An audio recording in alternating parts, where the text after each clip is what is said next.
Rafa Martev, boa noite, obrigado pelo superchat. Por que o Ocidente sempre tenta desmerecer o exército russo, minimizando as conquistas e maximizando suas derrotas?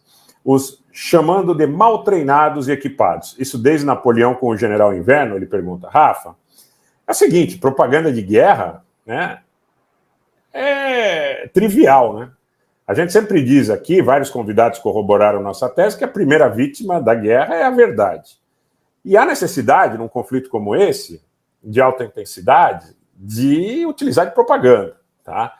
Isso em relação aos seus soldados, digo isso em relação aos ucranianos, à população civil ucraniana, mas mais do que isso, Sérgio Luiz, boa noite, você tem aí a opinião pública da Europa e dos Estados Unidos envolvida nessa celeuma, nesse processo. Então, condição sine qua, é condição impreterível que você mostre força e mostre que o inimigo não pode lhe causar tanto dano como efetivamente, eventualmente possa, porque senão você vai ter a opinião pública toda no teu pé, né?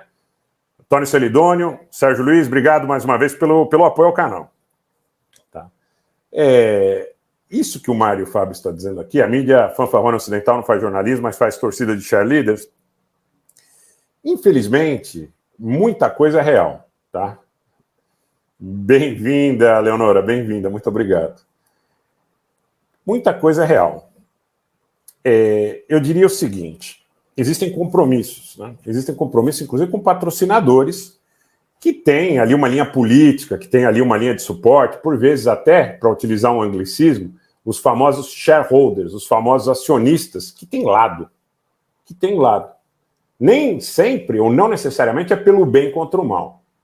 Até porque é muito relativo numa guerra que tem interesses interestatais colidindo, que tem interesses entre grandes corporações e oligopólios colidindo. E isso não é teoria da conspiração, é muito fácil de aferir. É muito difícil que nós estabeleçamos que há uma luta do bem contra o mal.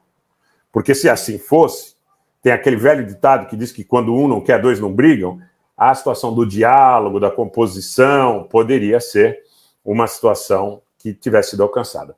A fragilidade, a fraqueza, sim, sob o ponto de vista,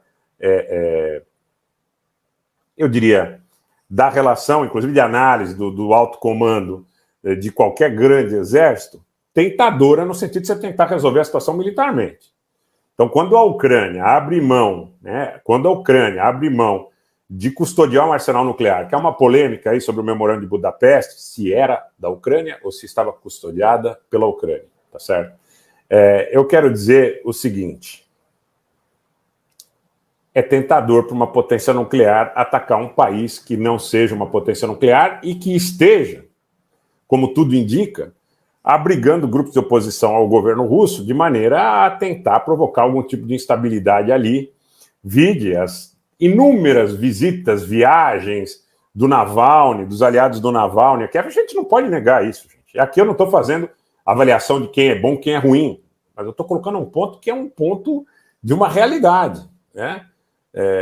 Svetlana, Navalny, tudo isso existe, né? Então, claramente, eu li outro dia um relatório que eu julgo de procedência séria, que dizia que sobre Kharkiv, B-52 foram utilizados para simular um ataque nuclear contra a Rússia, isso antes de 24 de fevereiro. Teria sido um dos pontos que levaram aí os russos à conclusão de que era necessário iniciar as ações em 24 de fevereiro.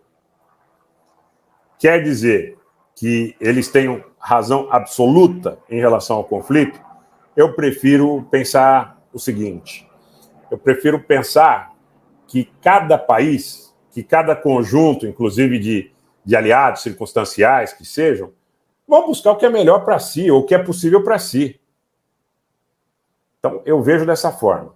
Se é certo, se é errado, se é moralmente aceitável, se não é moralmente aceitável, mas quando há uma fragilidade do outro lado, há uma tentação a que antigas pendências sejam resolvidas. Isso é um fato, eu acho que é sine qua. Não